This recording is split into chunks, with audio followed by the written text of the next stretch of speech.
السلام علیکم ناظرین، ایک نئی کہانی لیکن سچی کہانی کے ساتھ حاضر ہوں۔ ایک دفعہ کا ذکر ہے، مولانا روم کی سواری شہر کی سڑکوں پہ گشت کرتی ہوئی دربار کی جانب جا رہی تھی۔ خدام آواز لگا رہے تھے کہ راستہ چھوڑ دو، ہٹو بچو، بادشاہ کی سواری آ رہی ہے۔ جو منادی کرنے والے کی یہ آواز سنتا وہ دائیں بائیں ہو جاتا اور سواری سکون سے گزرتی رہی۔ لیکن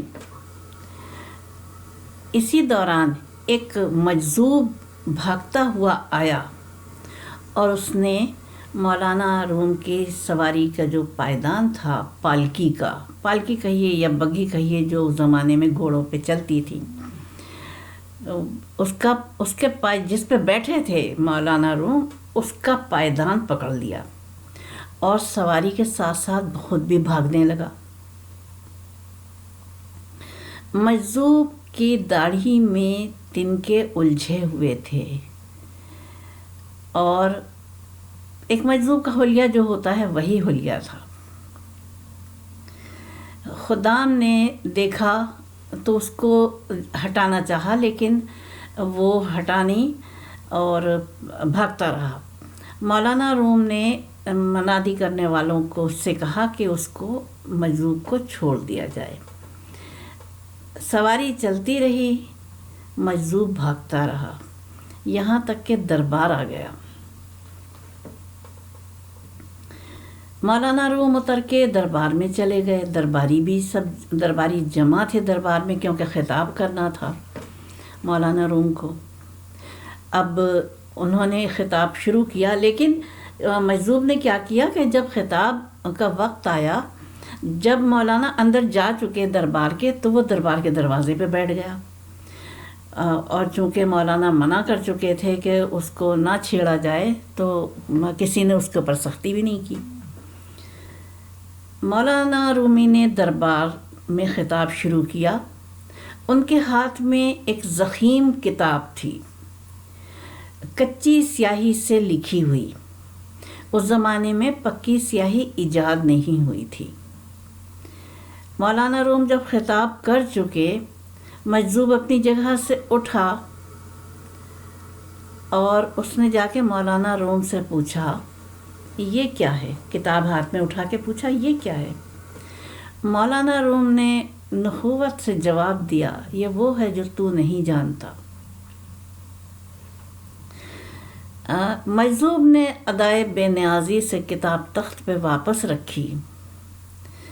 چونکہ قریبی مسجد سے اذان شروع ہو چکی تھی، سارے درباری مسجد چلے گئے مولانا روم کے ساتھ۔ اب اکیلے دربار میں وہ مجذوب تھا اور وہ کتاب تھی تخت کے اوپر۔ مجذوب اٹھا اور اٹھ کے کتاب کو ہاتھ میں لیا اور صحن میں، دربار کے صحن میں بنے ہوئے تالاب میں اس کو اچھال دیا۔ نماز ختم کر کے جب وہ آئے، مولانا روم، مجذوب پاؤں پسارے بیٹھا ہوا تھا دربار کے دروازے پر۔ اب ان کو خطاب دوبارہ شروع کرنا تھا۔ مولانا روم نے ادھر ادھر دیکھا، کتاب نظر نہیں آئی، تو مجذوب سے پوچھا، کتاب کہاں ہے؟ تو مجذوب نے ان کا ہاتھ پکڑا اور لے جا کے تالاب کے کنارے کھڑا کیا اور کتاب کی طرف اشارہ کیا کہ کتاب وہ ہے۔ مولانا روم نے اپنا سر پیٹ لیا اور کہا کہ او بدبخت، یہ کچی سیاہی کا ایک ہی نسخہ تھا، کوئی دوسرا نہیں تھا، جو تو نے اس کو تباہ کر دیا۔ جب مولانا روم کا غصہ زیادہ بڑھا تو مجذوب نے وہیں کھڑے کھڑے کتاب کو اپنی انگلی سے اشارہ کیا۔ کتاب تیرتی ہوئی کنارے پر آئی۔ مولانا روم نے کتاب ہاتھ میں مجذوب نے کتاب ہاتھ میں اٹھائی پانی سے نکال کر اور مولانا روم کے ہاتھ میں پکڑا دی۔ اب مولانا روم کی حیران ہونے کی باری تھی۔ مولانا روم نے کہا، یہ کیا ہے؟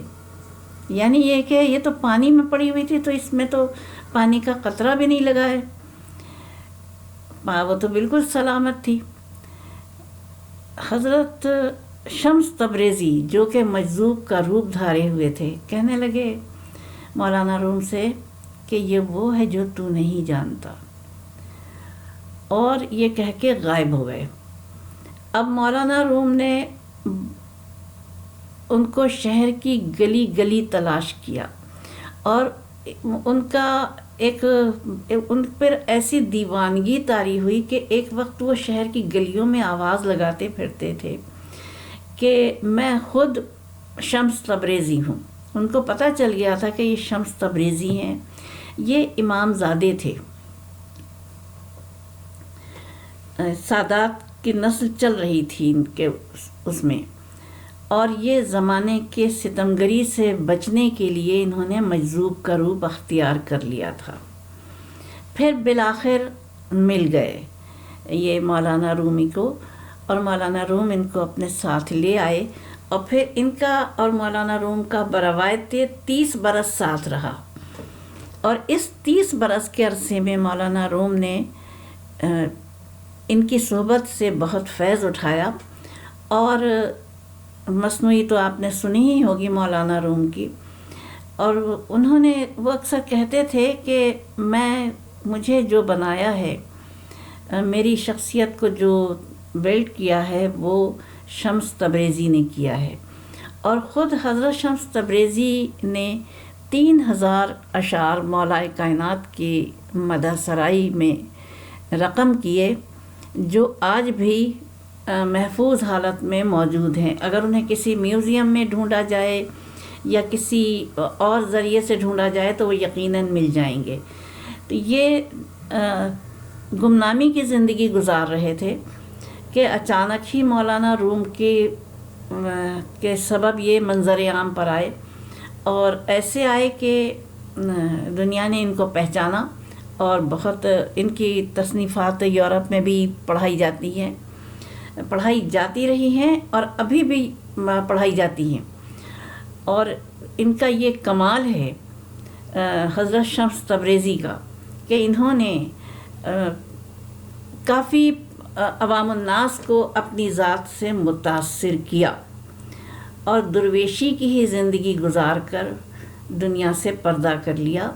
آرمینیا میں ان کا مزار مرجع خلائق ہے، اور لوگ دور دور سے ان کے مزار پر فاتحہ پڑھنے آتے ہیں۔ ایک حضرت شمس تبریز ملتان میں بھی ان کا مقبرہ ہے۔ اکثر لوگ دھوکہ کھا جاتے ہیں کہ یہ وہی شمس تبریز ہیں، جبکہ وہ شمس تبریز نہیں ہیں۔ اصل شمس تبریز جو تھے وہ یہ تھے، ان کا نام بھی سید کر کے کچھ تھا، لیکن یہ زمانے کی ستمگری سے بچنے کے لیے انہوں نے اپنے نام کو بھی چھپا لیا تھا، اور شمس تبریز یعنی تبریز کا سورج بن گئے تھے۔ تو یہ ہے اللہ والوں کی کہانی۔ ہم سوچتے ہیں کہ اللہ والے لوگ، کم از کم میں تو ضرور سوچتی ہوں کہ اللہ کی قربت کیسے اختیار کی جا سکتی ہے، اللہ ہمیں اپنا کیسے بنا سکتا ہے۔ تو جو اللہ کے عشق میں ڈوب جاتے ہیں، جو اپنا آپ بھلا دیتے ہیں، وہی اللہ والے بن جاتے ہیں۔ میرا اپنا یہ خیال ہے، مجھے نہیں معلوم کہ آپ میں سے کس کا کیا خیال ہے۔